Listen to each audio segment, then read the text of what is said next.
natuloy o nawala? Nawala kasi si Kristo yung huling-huling saserdote na inihandog para sa mga Israelita. Pagkatapos ng panahon ni Kristo, dumating yung panahon na nangangaral na siya. Hindi niya na ipinangaral yung pagtutuli. Kasi nung tuliin siya, hindi pa siya nagsasalita noon 8 araw pa lang siya, kapatid. Pero nung mag-umpisa siyang magturo, 30 anyos na siya. May time frame, Basahin no? May natin time kay frame. Lucas sa 3:23. At si Jesus din, nang magpasimula siyang magturo, ay may gulang na 30 taon na anak, ayon sa sinasapantaha ni Jose ni Eli. Ayan, nung mag-umpisang magturo si Jesus, 30 anyos na siya. Nung tuliin siya, di pa siya nagsasalita nun Kaya, yung pagtutuli hanggang dun sa bata si Jesus. Pero nung mangaral na siya, hindi niya na ipinangaral ang pagtutuli. Ang sinabi ni Pablo, hindi ako may sabi, kapatid, baka magkamali ka, labanan mo si Pablo.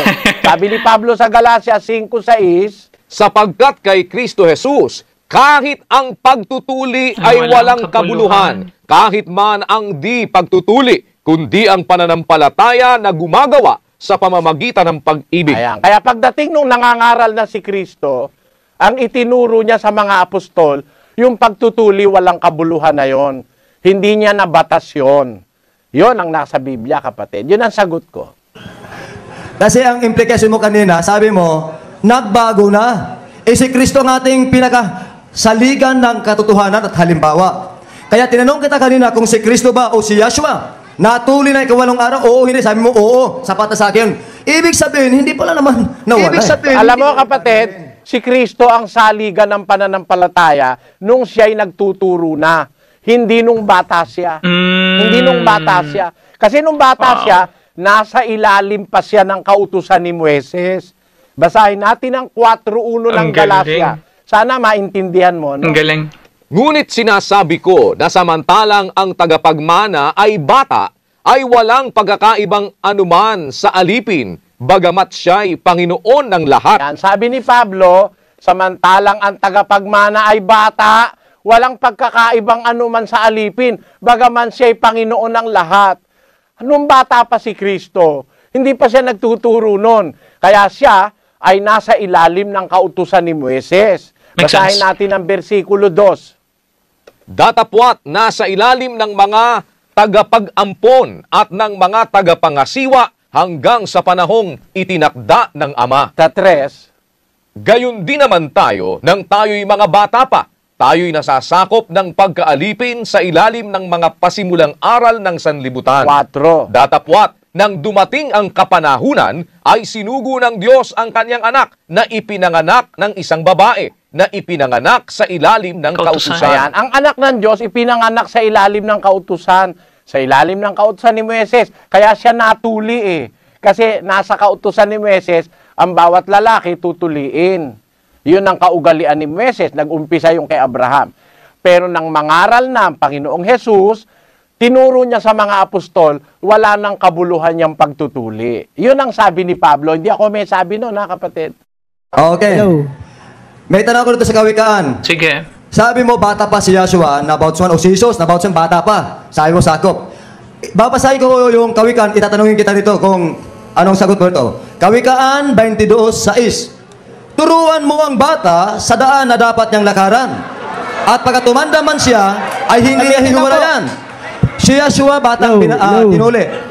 Nagkamali ba siya sumunod ng bata pa kasi maging sa Israel, maging sa Hudyo nung isinilang siya, bata lahat ay tinutuli.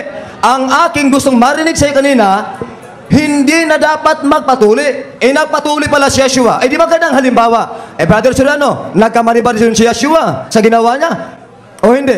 Hindi nagkakamali ang Panginoong Jesus sa kanyang ginagawa. Pero, dapat ang sundin natin yung kanyang utos. Na sabi niya, wala nang kabuluhan yung pagtutuli. Kaya nga yung isa sa mga ministro niya, hindi nagpatuli Basahin natin sa 2:3 ng Galacia. Datapwat, maging si Tito man na kasama ko, bagamat Griego, ay hindi napilit na patuli. So, si Tito, May ministro example ni pala. Pablo, kasama. Hindi nga napilit patuli kung ikaw ang nandun, pipilitin mong patuli si Tito. Kasi nagpatuloy si Kristo. Hindi mo ikino-consider yung aral ni Kristo eh. Si Kristo nagpatuloy sa kautusan ni Moises nung bata pa siya. Pero nung nangaral siya ng pagbabago. Kaya ang itinuro niya sa mga apostol, wala nang kabuluhan ng pagtutuli. Ang isa sa kanya ministro, hindi nga nagpatuli eh. O, di ba? Ako, kahit hindi ako magpatuli, hindi mo ako pwedeng pintasan dahil Kristiyano ako eh. Di ba? Kahit hindi ako patuli. Buti na lang, tuli ako. Di ba ganun? Pero, para sabihin mo sa akin na meron diferensya yan. Walang diferensya dyan, kapatid. Walang contradiction sa Biblia. Si Kristo'y sumunod mula sa pagkabata. Pero, nung mangaral siya, ipinangaral niya na wala ng kabuluhan ng pagtutuli. Yun ang nasa Galacia 5:6. Yun ang sagot ko sa iyo. Okay, sapat na ho yung sinabi mo sa akin na kay Kristo, tuloy si Kristo. Okay. Okay po, ito another question. Ang hinihintay ko kung magtanong sa ngayon, ito po, mga kapatid. Sige. Ang aking pinaksa kanina, kautusan ng Diyos na ibinigay, gaya kay Moses yung 10 utos, moralo, nilagay sa puso't isipan, madiin kung sinabi yan. Yung kautusan ng Diyos na ibinigay sa lumang tipan, pagdating ba ng bagong tipan, sinabi ba ng Diyos na huwag nyo na susundin? O sinabi ni Kristo, huwag nyo nang susundin ang utos sa lumang tipan? Meron ka bang marinig at mabasa sa Biblia, Brother Serrano? Alam mo kapatid, nung sabihin ni Kristo, nung sabihin niya ang bagong tipan, ginawa niya ng luma yung una at pinalipas niya na. Yun ang sabi ni Pablo.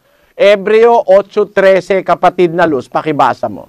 Doon sa sinasabi niya, isang bagong tipan ay niluma niya ang una. Datapwat ang nagiging luma at tumatanda ay malapit nang lumipas. Nung panahon pa ni Pablo, 2,000 taon na nakakaraan, sabi niya, yung lumang tipan, lumilipas na yon. Ngayon, lipas na nga yun eh. Kaya, kung ating susundin ang nasa Biblia, ang ating kailangan tanggapin ngayon ang bagong tipan. Yan ang ipinangaral ng mga apostol. 3:6 ng 2 Korinto, kapatid na Daniel. Na sa amin naman ay nagpapaging sapat na mga ministro ng bagong tipan, hindi ng titik, kundi ng espiritu, sapagkat ang titik ay pumapatay, datapwat ang espiritu ay nagbibigay ng buhay. Ang mga apostol, naging ministro ng bagong tipan. Siyempre, iba yung bago kaysa sa lumang tipan. Yun ngang lumang tipan, sabi ni Pablo, tumatanda, lumilipas na, malapit na lumipas. Lumipas na nga ngayon eh. Kaya, sa panahon ng mga